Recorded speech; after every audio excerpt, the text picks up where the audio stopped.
прошлом году 332 гражданина Кыргызстана получили разрешение на работу в Южной Корее. Об этом на заседании Джугурку Кенеша сообщил заместитель генпрокурора Турузбек Ишаналиев. По его словам, в отношении этих граждан было возбуждено 10 уголовных дел. По последним данным Министерства иностранных дел, 6189 граждан зарегистрировали в консульстве Корейской Республики. В настоящий момент 2 кыргызстанца находятся под стражей в этой стране. Еще один гражданин отбыл свое наказание и был освобожден из мест лишения свободы. На заседании Джугурку Кенеша также подняли вопрос о возвращении граждан Кыргызстана из Сирии. По словам депутата Эрмамата Тагаева, этот вопрос поднимался еще в прошлом году, но данной проблемой так и не занялись. Дети и женщины из Кыргызстана застряли в Сирии. Соседние же страны уже привезли своих граждан на родину.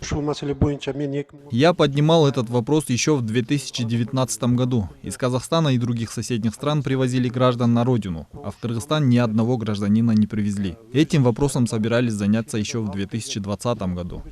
Так обещали мне, но нет никакого продвижения. Также есть граждане, которые обращались ко мне. Есть женщины с детьми, которые застряли там. Также к этому вопросу присоединился его коллега Бакирдин Субанбеков. По его словам, к парламентариям поступают обращения от родственников граждан, находящихся в Сирии. Знаете ли вы, сколько сейчас граждан находится в Сирии? Есть ли у вас информация по этому поводу? Так как много наших граждан обращаются, кто вообще занимается этим вопросом? Этому тоже надо уделить внимание.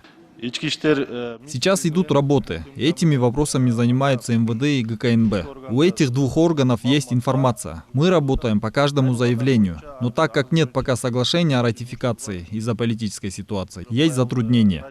Ранее, по сообщению директора общественного фонда «Азия Групп» Юлия Денисенко, вопрос о возвращении детей из Кыргызстана, находящихся в зоне боевых действий в Сирии и Ираке, по-прежнему остается неразрешенным. Айжан Аманова, Тынчтык Кольбаев, Нью ТВ.